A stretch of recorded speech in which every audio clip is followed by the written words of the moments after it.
Hello and welcome to Last Week Tonight. Tonight we're diving into the murky waters of international relations. Well, not quite international, more like familial squabbles. We're talking about Canada and the US. Now you might think of these two as best buds, sharing a border, a love of hockey, well some of them, and a distinct aversion to proper spelling of colour. But lately there's been a whisper, a rumour, a faint whiff of tension.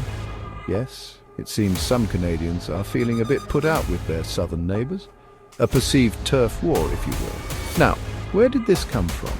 It's a bit like finding out your affable golden retriever has secretly been glaring at the neighbour's poodle. But upon closer inspection, it seems this perceived animosity stems from a few key factors. One of them being the political climate.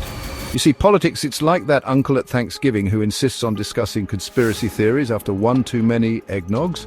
It has a way of stirring the pot and leaving a bad taste in your mouth. And in this case, the political rhetoric coming from the South has some Canadians feeling like they're on the receiving end of a particularly aggressive game of shinny. Trade disputes, tariffs, and a general sense of America first have left some Canadians feeling like they're being sidelined by their closest ally. Now, let's be clear, not all Canadians are building effigies of Uncle Sam and setting them ablaze, although that would be quite a sight. The relationship between these two North American giants is complex, with a long and storied history.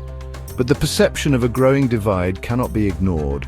It's like that awkward moment when you realize your friend's new significant other might not actually be a fan of yours.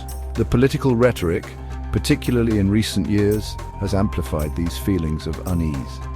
Suddenly, the border, once seen as a mere formality, feels a little more solid, a little less welcoming. And this perception has had a tangible impact. For instance, there's been a notable dip in Canadian tourism to the US. It seems Canadians are opting to spend their loonies and toonies elsewhere, thank you very much.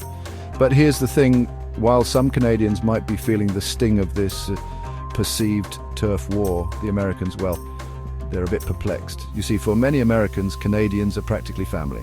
They're the friendly neighbours you borrow maple syrup from, the folks you cheer for in Olympic curling sometimes. The source of countless hilarious stereotypes involving moose and excessive politeness.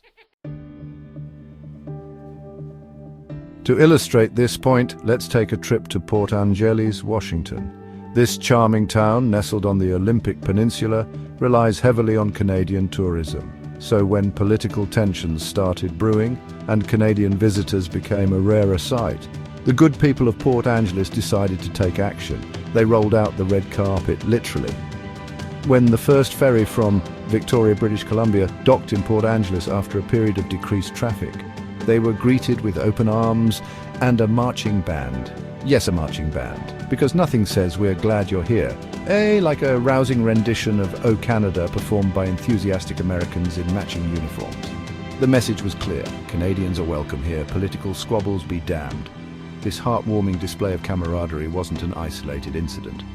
Across the border, Americans expressed genuine confusion and even a touch of hurt over the perceived tension. "We love Canadians," they exclaimed, bewildered by the idea of a turf war. It was as if they had accidentally stepped on Canada's foot and were desperate to make amends. So what's the takeaway from this tale of two nations divided by a common language and a perceived rivalry? Perhaps it's this. Sometimes the loudest voices don't represent the majority. While political rhetoric might paint a picture of animosity and division, the reality on the ground is often far more nuanced. Yes, there might be disagreements, differences of opinion, even the occasional passive-aggressive comment about hockey. But at the end of the day, Canadians and Americans are neighbours, friends, and yes, even family. And like any good family, they'll bicker, they'll argue, they might even steal each other's poutine, looking at you, America. But through it all, the bond remains, because beneath the surface, there's a shared history, a mutual respect, and a deep-seated understanding that, hey, we're all in this North American shindig together.